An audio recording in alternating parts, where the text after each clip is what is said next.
Hello dear students, I am Sherman Lako, lecturer in zoology.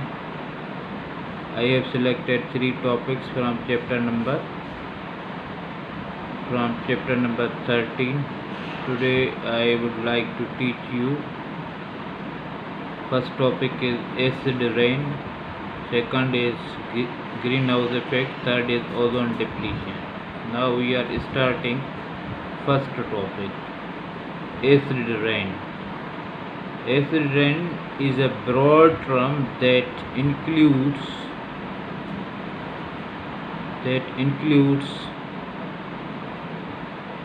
any form of precipitation with acidic component.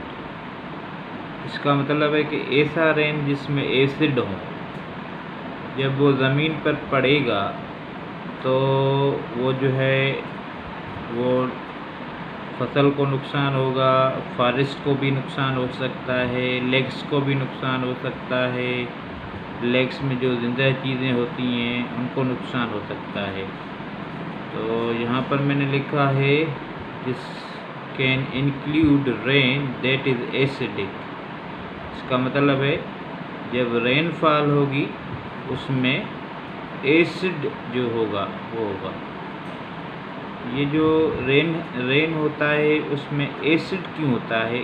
क्योंकि pollution की वजह से वो जो है रेन वो पोल्यूटेड हो जाता है, उसमें सल्फ़र डाइऑक्साइड और नाइट्रोजन ऑक्साइड्स ये केमिकल्स जो है मिल जाते हैं।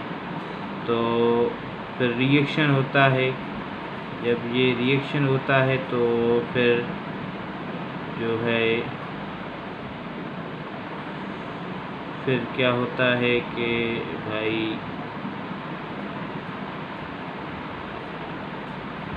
फिर जो होता है वो केमिकल्स बनते हैं, सल्फ्यूरिक एसिड बनता है। जिस तरह ये सल्फ्यूरिक एंड नाइट्रिक एसिड ये बन जाते हैं, सल्फ़र डाइऑक्साइड, नाइट्रोजन ऑक्साइड माहौल से आती है। तो ये जो है जब ग्राउंड पे फॉल करती है तो उनका सीरियस इफ़ेक्ट होता है। कहाँ किस चीज़ पे? सॉइल पे, ट्रीज़ पे, बिल्डिंग्स पे और वाटर पे। फॉरेस्ट्स जो दुनिया में हैं they are dying, they are devastating. Fishes are also dying. Acid rain increase the acidity of a stream, thus making kill the animals present in that areas. तो ऑर्कोलॉजिकल important जो हमारे पास चीज़ें होती हैं, जो मेटल्स होते हैं, उनको भी एसिड रेन नुकसान पहुंचा सकता है। इसके अलावा ये मैंने एसिड रेन का थोड़ा ये जो है फार्मूला ये जो है पिक्चर दी है, आप इसमें देख सकते हैं कि यहाँ से जो है क्या हो रहा है। ये इन्वायरमेंट है, इन्वायरमेंट से ये जो है गैस वहाँ एसिड गैसेस है, सल्फर डाइऑक्साइड, फिर ये जो है बादल होते हैं, उनमें जब ये जो रेनफॉल होता है उनसे जो है ये केमिकल्स मिल जाते हैं। तो ये जो है acid rain kills plant life और रिवर्स को पोल्यूटेट करते हैं और काफ़ी चीज़ों को जो है नुकसान देते हैं। उसके बाद हमारा जो दूसरा टॉपिक है वो है ग्रीन हाउस इफ़ेक्ट। भाई ग्रीन हाउस इफ़ेक्ट क्या होता है? पहले तो देखें, carbon dioxide playing important role in regulating temperature of earth. The concentration of carbon dioxide is increasing in the air at alarming rate due to burning of fossil fuels. Fossil fuel की वजह से जो है वो fossil fuel की वजह से जो है वो ज़्यादा जो है कार्बन डाइऑक्साइड पैदा होती है। तो जो क्या होता है कि ग्रीन हाउस गैसेस बनती हैं। ये देखें आप, जो है ये अर्थ का रीजन है, ये वाला रीजन अर्थ का रीजन है। और यहाँ पर जो क्या होता है कि सूरज की जो रोशनी होती है यहाँ पर पड़ती है अर्थ पे, तो यहाँ पर एक लेयर बनता है। वो लेयर क्या करता है, वो लेयर जो होता है वो ज़मीन से जो यहाँ इंफ्रारेड रेडिएशन जो निकलते हैं अर्थ से, उनको री इमिट करता है, उनको जो है फिर रिफ्लेक्ट करता है बैकवर्ड साइड ज़मीन की तरफ। फिर जो है अर्थ का जो टेम्परेचर होता है वो इंक्रीज़ होता है। तो as earth surface is heated by sunlight, it radiates parts of this energy back toward spaces as long wave radiation, उनको हम कहते हैं infrared heat radiation. This radiation, unlike visible light, tends to be absorbed by the greenhouse gases. Greenhouse gases जो हैं वो उनको absorb करते हैं, फिर जो है हीट जो है वो अर्थ की तरफ आती है, तो क्या होता है, वार्मिंग ऑफ अर्थ सरफेस हो जाता है।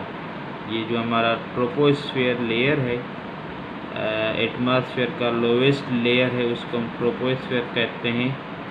वो जो है कार्बन डाइऑक्साइड, मीथेन और सर्टेन अदर गैसेस जो होती हैं उनको हम ग्रीन हाउस गैसेस कहते हैं। वाटर वेपर्स भी होते हैं, तो उनकी वजह से ये जो है ये गर्म हो जाता है।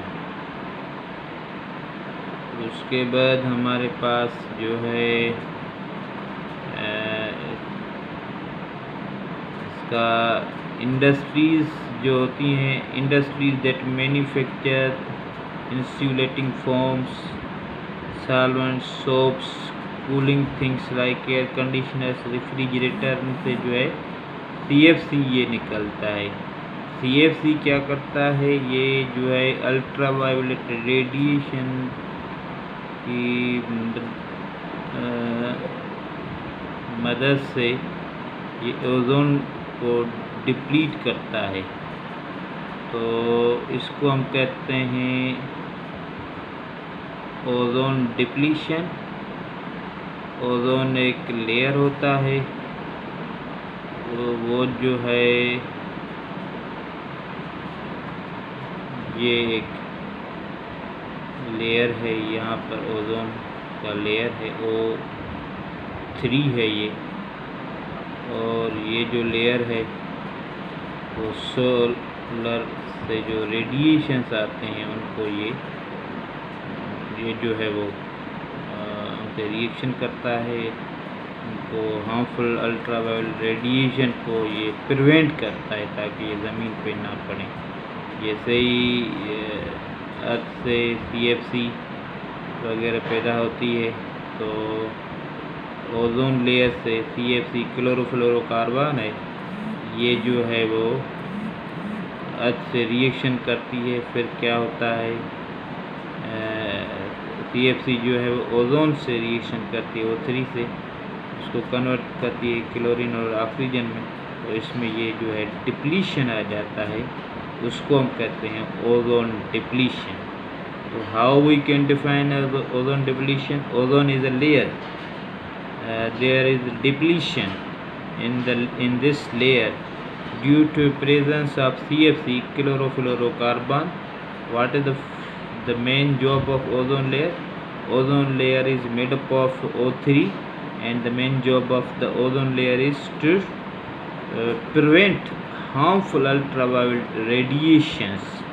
These harmful ultraviolet radiation when they fall on earth, they cause damage to the living organisms, they cause many harmful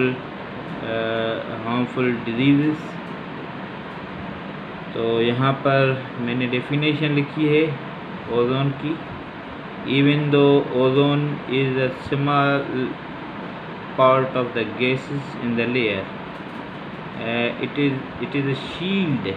It shields us from sun's harmful ultraviolet radiation. It is a good ozone, and it protects humans, life, and animals. It is present in a stratosphere layer. Stratosphere is a layer. There are layers of atmosphere. Number one, troposphere. Then we have stratosphere. Then we have another layer. It is about 6 to 30 miles above the Earth's surface. Ozone depletion is wearing out a reduction of amount of ozone in the stratosphere due to human activities and due to CFC, like this. CFC, here is CFC. It is formed from the Earth atmosphere, and it reacts with the ozone layer and causes a depletion.